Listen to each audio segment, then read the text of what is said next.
Tu es digne, roi des rois, tout-puissant, tu es digne,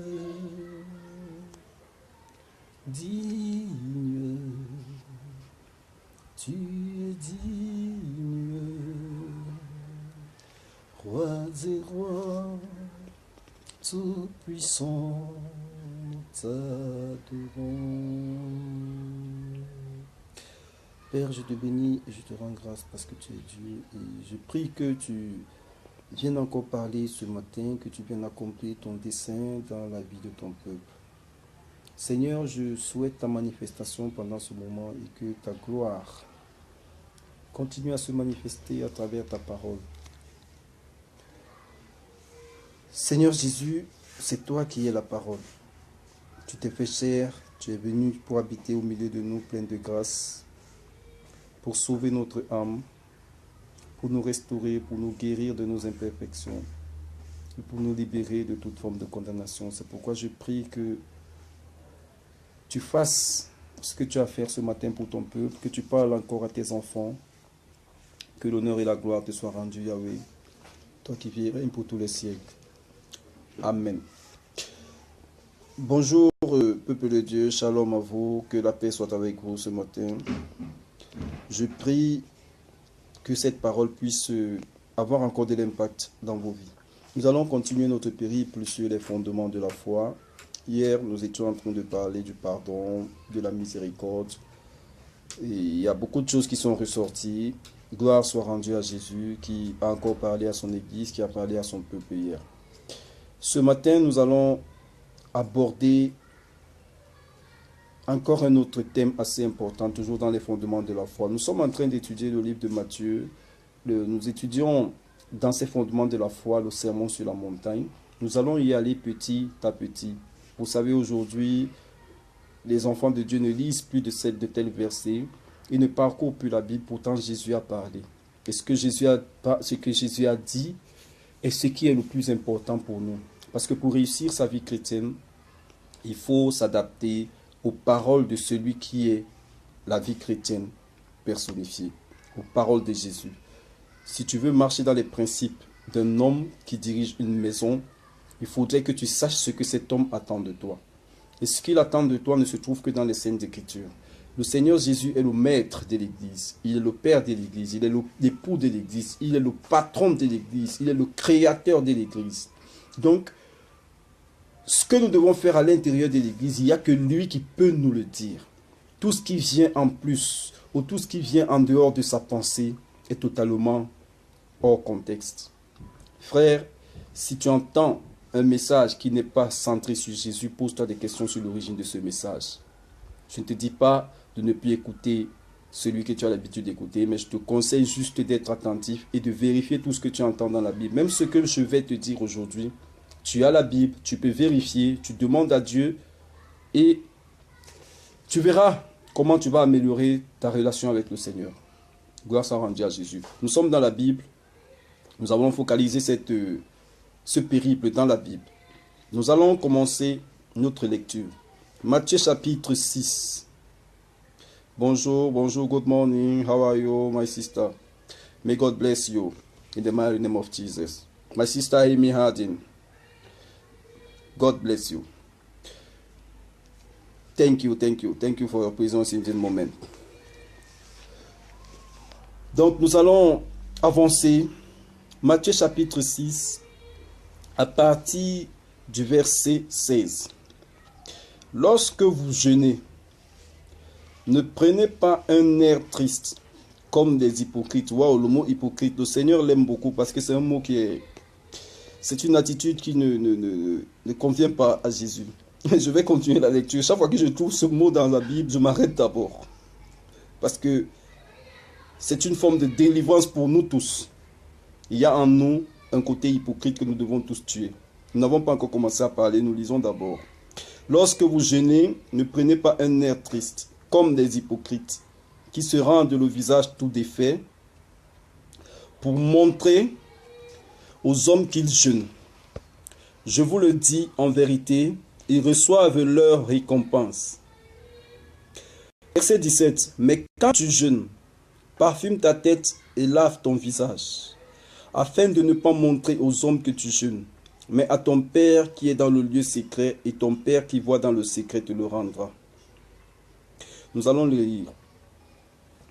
Matthieu chapitre 6 à partir du verset 16. Lorsque vous jeûnez, ne prenez pas un air triste, comme des hypocrites qui se rendent le visage tout défait, pour montrer aux hommes qu'ils jeûnent. Je vous le dis en vérité, ils reçoivent leur récompense. Mais quand tu jeûnes, parfume ta tête et lave ton visage. Verset 18, afin de ne pas montrer aux hommes que tu jeûnes, mais à ton Père qui est là dans le lieu secret, et ton Père qui voit dans le secret te le rendra. Amen. Nous allons parler aujourd'hui du jeûne. La parole est claire. Le Seigneur est en train de nous exhorter à changer notre façon de faire. La vie chrétienne n'a pas besoin de publicité.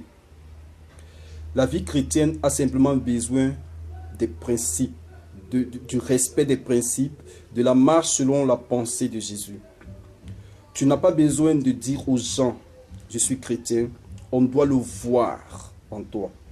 On doit le voir sur toi et on doit le reconnaître à travers ton comportement social. Vous savez, chacun a des aléas, personne n'est parfait. Amen. Personne n'est parfait. Je vais vous lire un verset avant de revenir. Je vais vous lire un verset.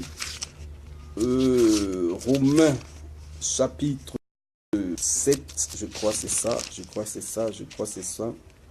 Que Dieu nous aide. Je crois que c'est ça.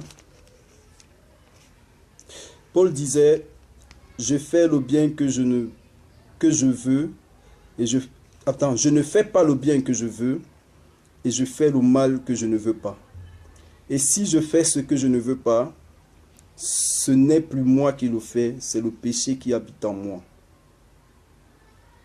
Je trouve donc en moi cette loi, quand je veux faire le bien, le mal est attaché à moi. Vous savez que de nature, nous sommes pécheurs. Originellement, notre ancêtre, Adam, a péché. Et ces gènes sont en nous. Donc, il y a des faiblesses qui peuvent ressortir de votre vie.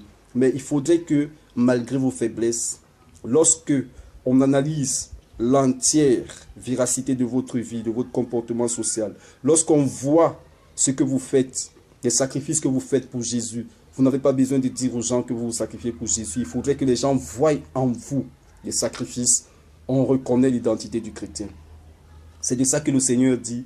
Le Seigneur nous dit que les hypocrites, c'est ceux-là qui veulent à tout prix convaincre les autres. Vous savez, on ne cherche pas à convaincre le monde qu'on est chrétien.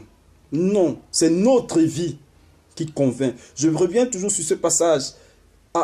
Lorsque l'Église a été appelée, lorsque les chrétiens pour la première fois ont été appelés chrétiens, c'est les païens qui ont trouvé en eux une vie qui était contraire. C'est-à-dire les païens ont jugé que ces gens-ci avaient adopté le comportement et le caractère de Jésus. Ils avaient adopté une attitude différente. Ils ont dit ceux-là, ce sont des petits Christ. Ce sont des chrétiens. Ce sont des descendants de Jésus. Ce sont des personnes qui ne sont plus comme nous. Donc vous aussi, il faudrait que ce soit d'autres personnes, que ce soit votre famille, votre environnement, ceux-là qui ne connaissent même pas Jésus, qui trouvent en vous ces qualités, qui trouvent en vous ce statut. Vous n'avez pas besoin de faire la publicité lorsque vous êtes chrétien. Je vais un peu parler d'une chose.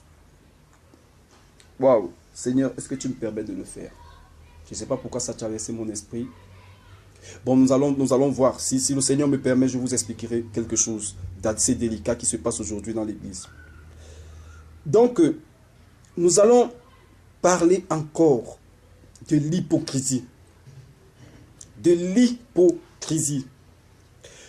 L'hypocrisie, c'est le fait de présenter aux gens ce qu'on n'est pas réellement.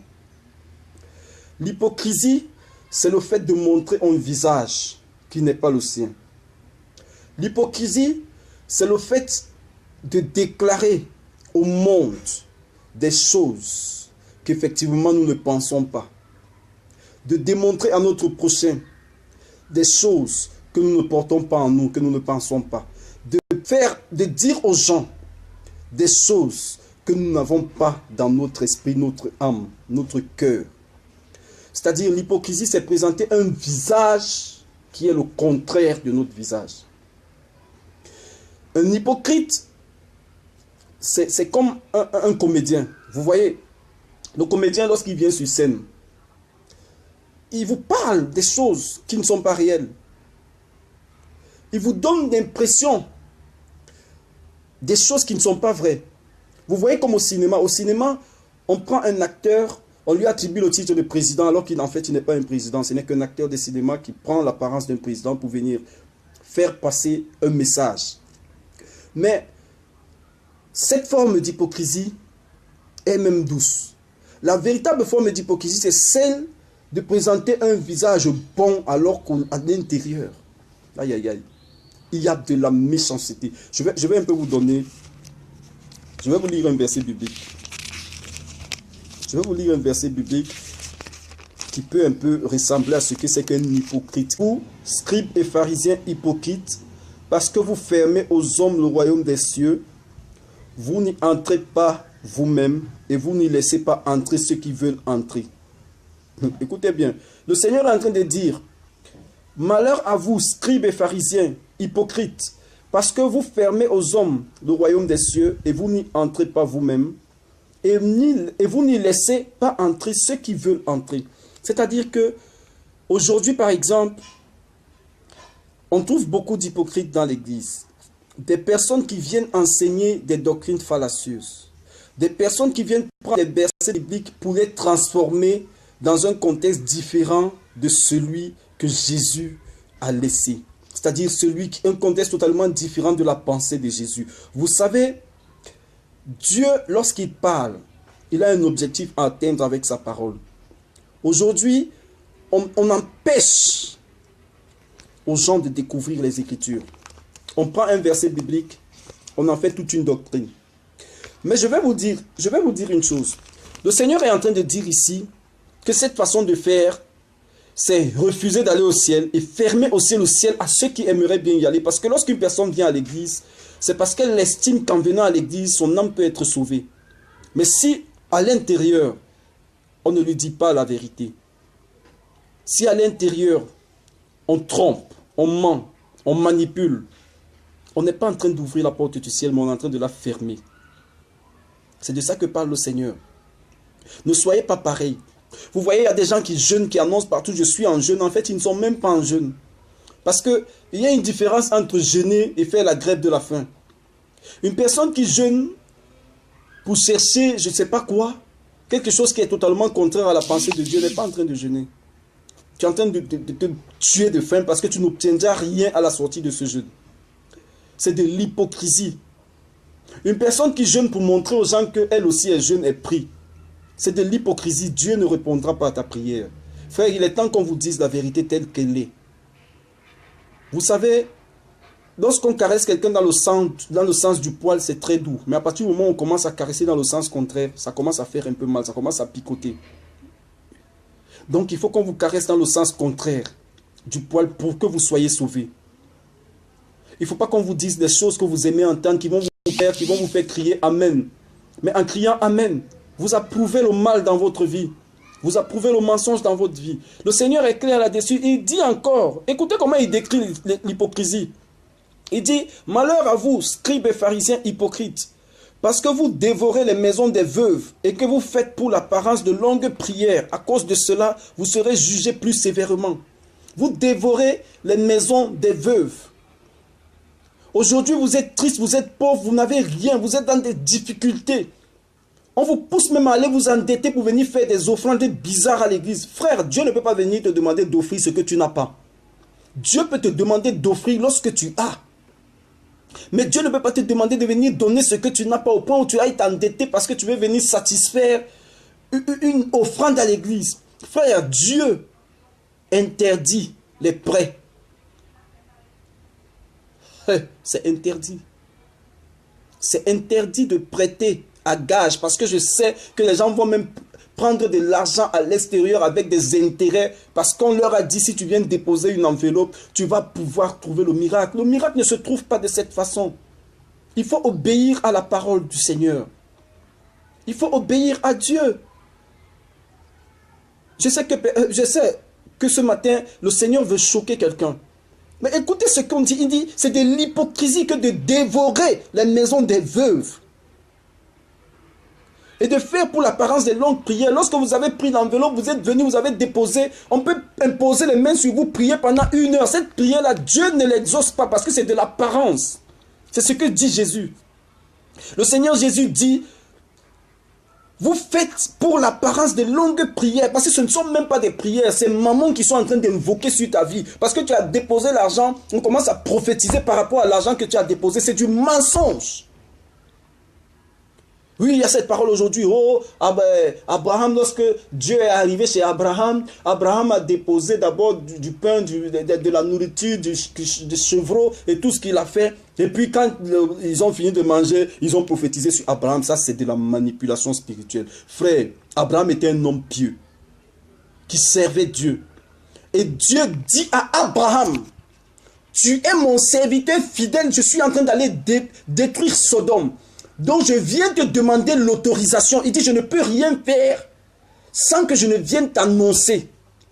Et puis pendant ce temps, Abraham, qui était un homme pieux, a reconnu Dieu et ses serviteurs. Il a reconnu les 3 hommes de Dieu. Il a dit, ah, je ne peux pas laisser passer les hommes de Dieu. Et lorsqu'il leur a donné à manger, c'est à ce moment que les hommes de Dieu étaient dans la joie. Ils ont dit, ok, cet homme nous a reconnus comme des hommes de Dieu. Il nous a retenus, il nous a reçus en tant que Dieu. Il nous a reçus en tant que messager du Seigneur. Il est normal qu'en sortant, on le bénisse. Parce que la Bible dit, celui qui reçoit un prophète en qualité de prophète s'attache à la bénédiction du prophète.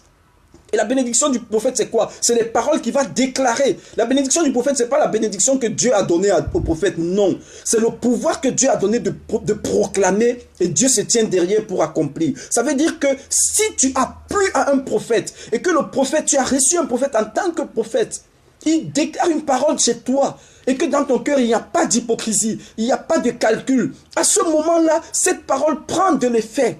Mais tu ne vas pas... On passe le temps à vous dire non, pour que je déclare sur ta vie, ça c'est du commerce. Il n'y a pas de condition pour qu'un prophète proclame sur ta vie. C'est l'état de ton cœur qui rend possible l'accomplissement de la parole du prophète ou non. Si ton cœur est pourri, quelles que soient les paroles que le prophète déclarera, aucune ne s'accomplira. Ce n'est pas l'argent qui achète le miracle. Ça ne veut pas dire qu'il ne faut pas s'aimer dans la vie des prophètes. C'est normal. Abraham avait sémé dans la vie de ces 3 prophètes et 1 an après, il a eu Isaac. Mais donc ça veut dire que vous aussi, vous pouvez le faire, mais il ne faut pas le faire sous l'impulsion de quelqu'un. Il faut que votre cœur soit touché. Il faut que vous-même vous soyez convaincu que vous devez poser l'action. Et c'est de ça que Jésus parle. Jésus dit, il pille les vœux. Je vous dis, c'est ça l'hypocrisie. Ces jeûnes que nous faisons, nous jeûnons, nous prions, mais nous sommes dans l'hypocrisie totale. On t'a dit de jeûner à l'église, oh, tu veux obtenir le miracle, entre un jeûne 3 jours, après tu mets quelque chose dans l'enveloppe, tu viens ici, on va prier, après, ça c'est du mensonge. Et toi si tu rentres, oh, le pasteur m'a dit de jeûner, hein. Mon pasteur là quand il prie, le ciel s'ouvre. Frère, c'est Jésus qui ouvre le ciel. C'est Dieu qui ouvre le ciel, c'est pas un homme. Nous prions, parfois on prie, le ciel ne s'ouvre pas, pourquoi? Mais, on prie souvent, le ciel ne s'ouvre pas. Parce que ce n'est pas la volonté de Dieu. Parce qu'on est allé prier par les émotions, parce que nous voulons voir quelque chose se réaliser dans la vie d'une personne, parfois parce que nous sommes tristes pour cette personne. On se met à déclarer des paroles émotives. Ça peut arriver. La seule prière qui ouvre le ciel, c'est une prière qui est faite sous la direction du Saint-Esprit. C'est une prière qui est totalement spirituelle. Ça aussi, on enseignera ces dimensions de la prière une fois et vous comprendrez. À l'avenir, on va les enseigner. Il faut que vous compreniez une chose, c'est que nous sommes en train de parler de quelque chose de très important aujourd'hui, le jeûne. Frère, il ne faut pas entrer en jeûne parce que tu veux que tes frères qui sont à côté se disent que toi aussi tu jeûnes. Écoutez, nous sommes en train de décrire l'hypocrisie, après on va revenir. Verset 15. Malheur à vous, scribes et pharisiens hypocrites, parce que vous courez la mer et la terre pour faire un prosélyte. Et quand il est devenu, vous en faites un fils de la géhenne 2 fois plus que vous. Aujourd'hui, c'est tout le monde qui monte dans le monde et descend. Tous les grands hommes de Dieu, tous les hommes de Dieu, tous les pasteurs, tout le monde aujourd'hui. En dehors de certains qui sont encore en train d'adorer Dieu en esprit en vérité, je n'ai pas dit que tout le monde le fait. Il y en a encore qui servent Dieu. Il y en a encore parmi les serviteurs de Dieu qui servent Dieu en esprit en vérité. Mais il y a un problème aujourd'hui dans l'église, la concurrence des fils spirituels.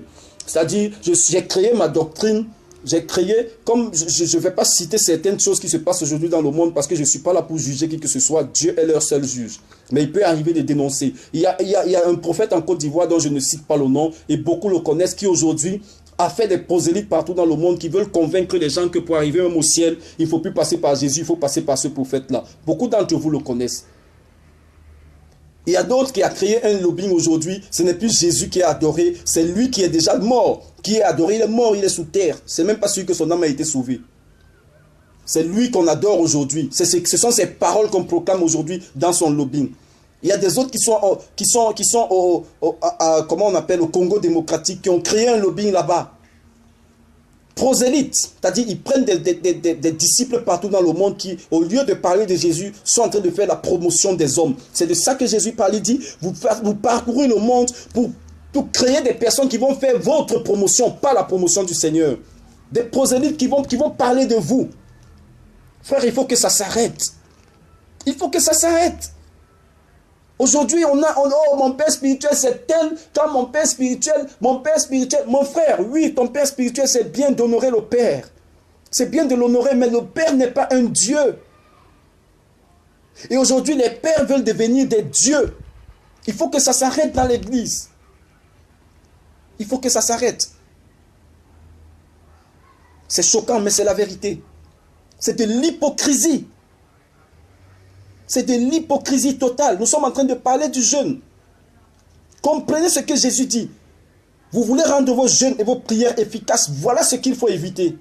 Sortez de ces fausses doctrines qui sont en train d'envahir l'église. Suivez Jésus. Obéissez à vos conducteurs, mais suivez Jésus. Il y a des bons conducteurs, il y a des mauvais conducteurs. Je remercie le Seigneur d'avoir toujours établi de bonnes personnes au devant de moi. Je bénis Dieu pour la vie de ces serviteurs qui m'ont toujours appris à suivre Jésus, à écouter leurs conseils, mais à suivre Jésus. C'est pas possible. C'est pas possible. Il faut suivre Jésus. Il faut adorer Jésus. Mais il faut honorer les hommes. Il faut les honorer. Mais il ne faut pas les adorer. Aujourd'hui, les hommes de Dieu veulent qu'on les adore. Nous ne sommes pas Dieu. Nous sommes au service de Dieu. Waouh. Verset 16. Malheur à vous, conducteurs aveugles, qui dites, si quelqu'un jure par le temple, ce n'est rien. Mais si quelqu'un jure par l'or du temple, il est engagé. Waouh. C'est de l'hypocrisie.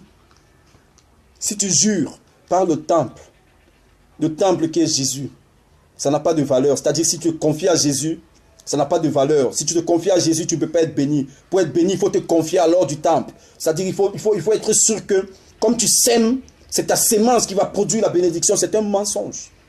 Tu peux s'aimer 1000 ans si ton cœur est impur. Tu n'obtiendras rien de Dieu. Tu n'obtiendras rien de Dieu. Et lorsque on va parler un peu de la démonologie, vous comprendrez certains mystères qu'il y a dans l'église. Parce que le diable bénit même les serviteurs de Dieu. Il y a même des serviteurs de Dieu que le diable bénit. Parce qu'ils ont péché, ils sont dans le péché, Dieu ne les regarde plus, le diable en profite pour leur donner l'impression qu'ils sont dans le péché. Et des chrétiens sont victimes de ça tous les jours. Frère, il faut changer. Adorons Dieu. Il faut changer. Je ne sais pas. Dieu est certainement très en colère ce matin.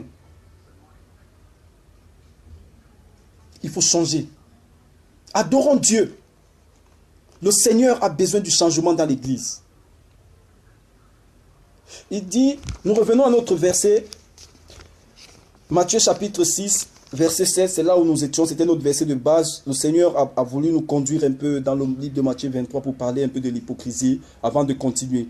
Il dit, lorsque vous jeûnez, ne prenez pas un air triste comme des hypocrites qui se rendent le visage tout défait pour montrer aux hommes qu'ils jeûnent. Donc frère, lorsque tu es en jeûne, ne cherche pas à montrer aux hommes que tu jeûnes. Reste tel que tu es. C'est dans ton cœur, dans ton âme, dans ton esprit que tu sais que tu es en train de jeûner. Tu peux peut-être parler à ton épouse ou à ton époux qui est à côté, ou à la personne avec qui tu habites, tu lui dis, ah mon frère, s'il te plaît, que ça reste entre toi et moi et le Seigneur. Je suis un peu en jeûne, donc il y a certaines choses qu'aujourd'hui je veux éviter, aide-moi à les éviter, parce que parfois le diable peut passer par lui. Donc il faut le prévenir que s'il ressent une impulsion qui n'est pas bonne, qu'il sache que c'est le diable qui veut l'utiliser pour te faire tomber dans un péché. Donc cette personne aussi va te soutenir dans la prière. Ça ne va pas être une publicité, mais cette personne pourra te soutenir dans la prière parce qu'elle saura que tu es en train de jeûner.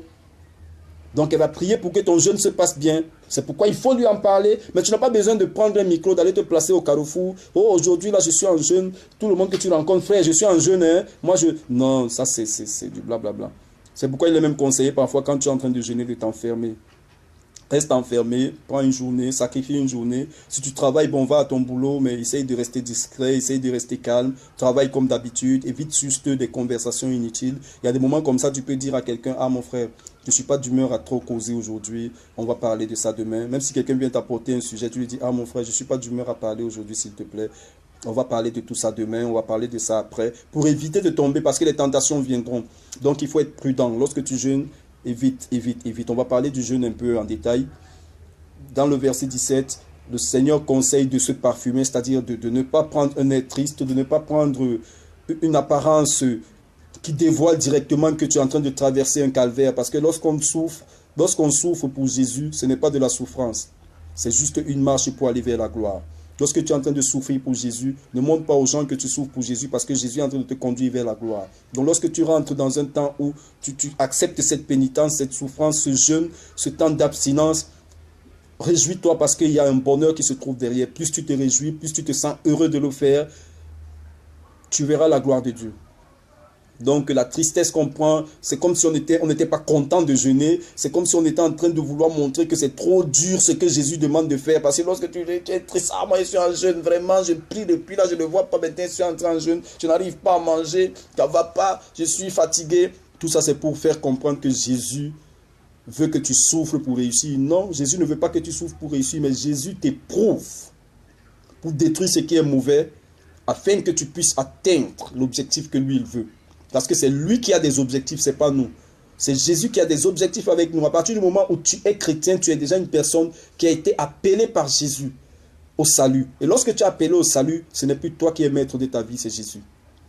Donc le maître, c'est ce qu'il veut que tu fais. Si le maître te demande d'entrer en jeûne un temps pour demander quelque chose, entre en jeûne simplement et obéis au maître. Les hommes qui sont à côté, ce n'est pas eux qui vont répondre à ta prière. Donc tu n'as pas besoin de leur raconter ce que tu fais. Tu n'as pas besoin de leur dire, ce n'est pas eux la réponse à ta prière. La réponse à ta prière se trouve dans les cieux. Amen. Donc c'est un peu ça. Parfume ta tête et lave ton visage afin de ne pas montrer aux hommes que tu jeûnes, mais à ton Père qui est là dans le lieu secret. Et ton Père qui voit, dans le secret te le rendra. Amen. On va parler un peu de ça, on a parlé un peu de ça. Je vais lire juste un passage sans insister. Je vais un peu vous dire ce qu'il faut faire pendant que vous jeûnez. Et allons un peu dans Ésaïe chapitre... C'est 58 je crois. Ésaïe chapitre 58. Ésaïe chapitre 58. Qu'est-ce que la Bible nous dit à propos du jeûne?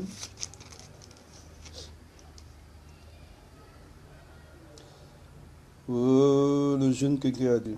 Ok, la Bible dit, nous allons lire tout le chapitre 58 et après on va parler d'autre chose. La Bible dit, crie à plein gosier, ne te retiens pas. Élève ta voix comme une trompette et annonce à mon peuple ses iniquités, la maison de Jacob, ses péchés. Je crois que c'est ça, oui. Là, il est en train de parler à Isaïe. Tous les jours, il me cherche, il veut connaître mes voies. Comme une nation qui aurait pratiqué la justice, il n'aurait pas abandonné la foi de son Dieu. Voilà les principes.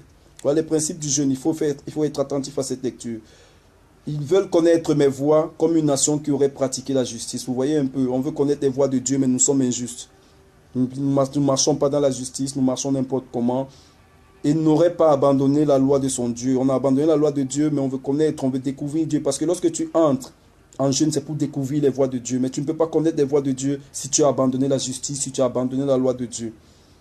Il me demande des arrêts de justice, il désire l'approche de Dieu. Voilà, tu es en train de demander à Dieu de te justifier, parce que le jeûne, c'est aussi ça. Tout ce que tu vas demander dans la prière, c'est généralement pour vivre la justice de Dieu. Que nous sert de jeûner si tu ne le vois pas? C'est Isaïe qui est en train de répondre. Ça ne sert à rien de jeûner si Dieu ne voit pas ton jeûne. C'est de ça qu'on parlait tout à l'heure, lorsqu'on parlait de l'hypocrisie. Si Dieu n'est pas d'accord avec ton jeûne, ça ne sert à rien de jeûner. De mortifier ton âme, de mortifier notre âme, si tu n'y as point égard. Donc tu te mortifies en vain si Dieu ne tient pas compte de ce que tu es en train de faire.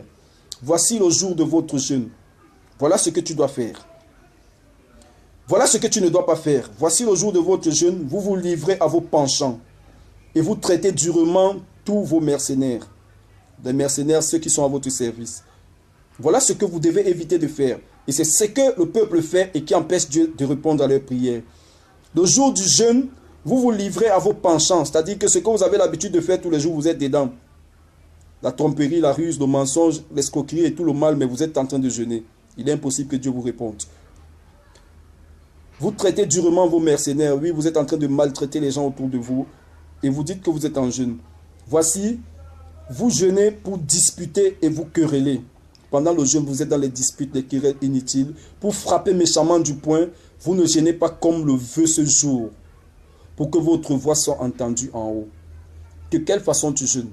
Est-ce que pendant que tu jeûnes, tu essaies de t'abstenir, de tomber dans les pièges? Est-ce que pendant que tu jeûnes, tu essaies de sanctifier le jour du jeûne? Parce que le jour du jeûne, c'est un jour que tu dois sanctifier. C'est un jour, le temps de jeûne, c'est un temps qui est consacré à Dieu. C'est un temps où tu ne dois pas t'occuper de ce qui se passe autour de toi. Tu dois être fort contre des tentations. Tu ne dois même plus regarder ce qui se passe.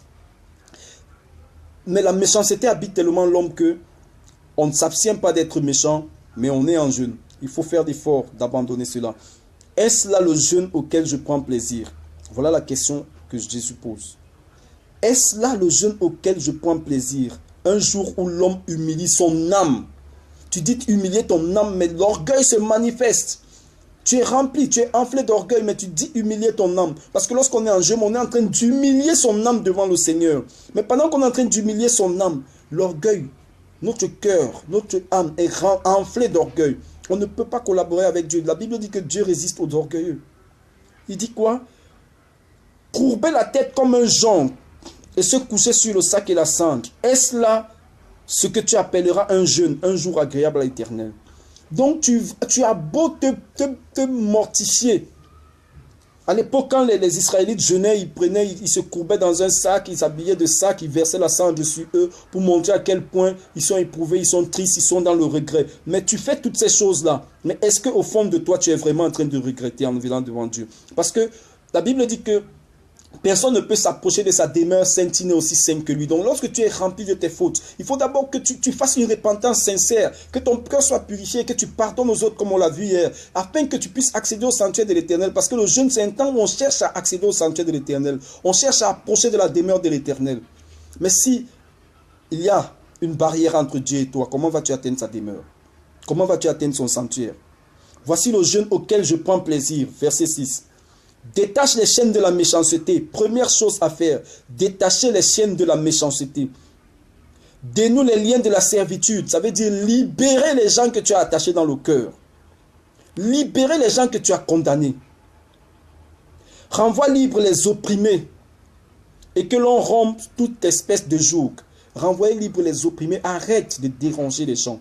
Arrête d'opprimer les autres. Détruis tous les jours que tu as mis sur la vie des autres.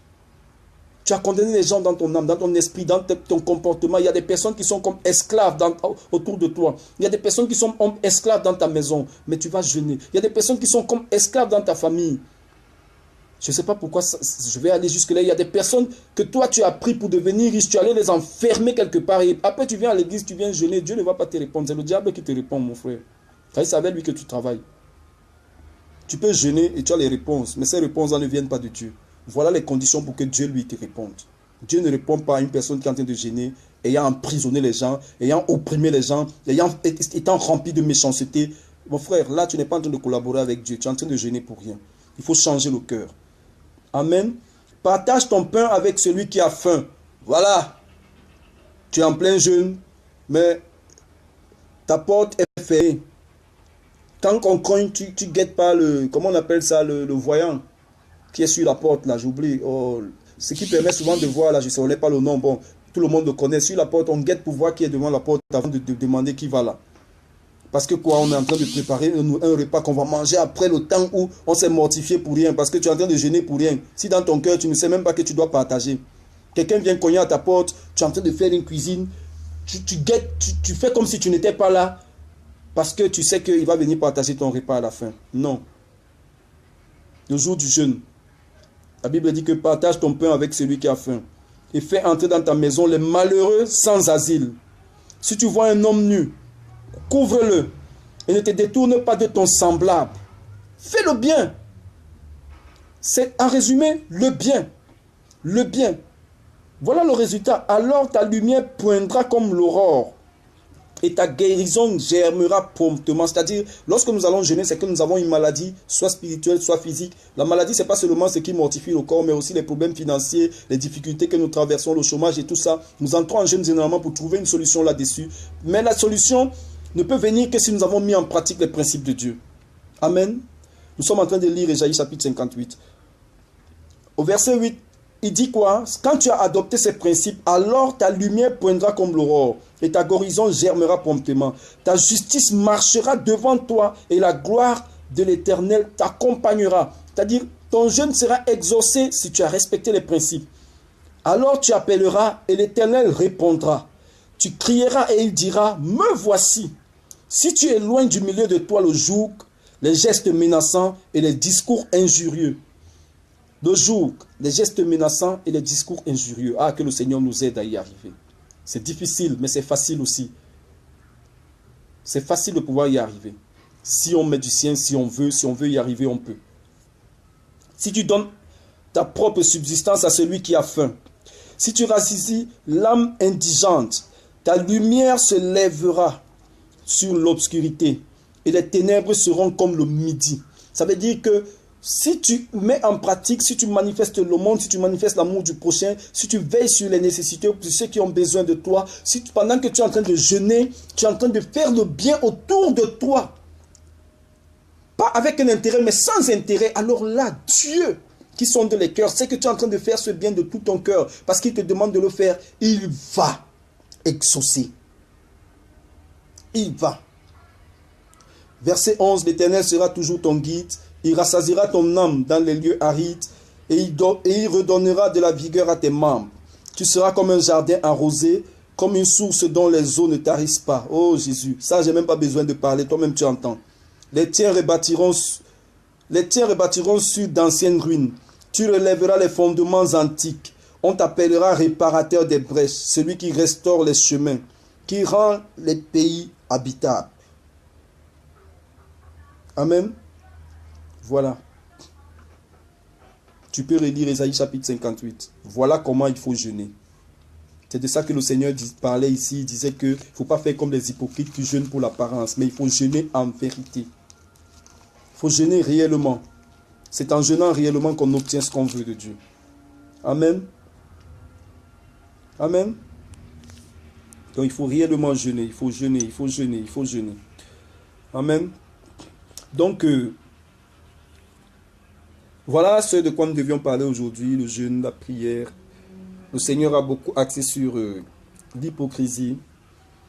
Le temps de jeûne, c'est un temps, comme le disait le Seigneur tout à l'heure, c'est un temps où nous devons nous consacrer, nous devons sanctifier ce moment, nous devons essayer d'oublier notre vie et ne penser qu'à ce que Dieu veut que nous fassions. Rien ne sert de jeûner alors qu'on sait qu'on n'obtiendra pas de réponse du Seigneur. Mais lorsqu'on jeûne et qu'on sait que Dieu va exaucer, c'est la meilleure façon et le meilleur moment pour le jeûne. C'est la meilleure façon de jeûner. Il faut jeûner en sachant que Dieu exaucera nos prières. Amen. Vraiment, vivement que l'Éternel soit glorifié ce matin, qu'il te bénisse, qu'il renouvelle ton intelligence, qu'il te comble de sa grâce et que sa lumière t'accompagne tout au long de la journée au nom de Jésus. Gloire et honneur soient rendus à Jésus, le seul et unique Maître, celui qui vit et règne pour tous les siècles. Que le Seigneur vous bénisse. Shalom, shalom, shalom.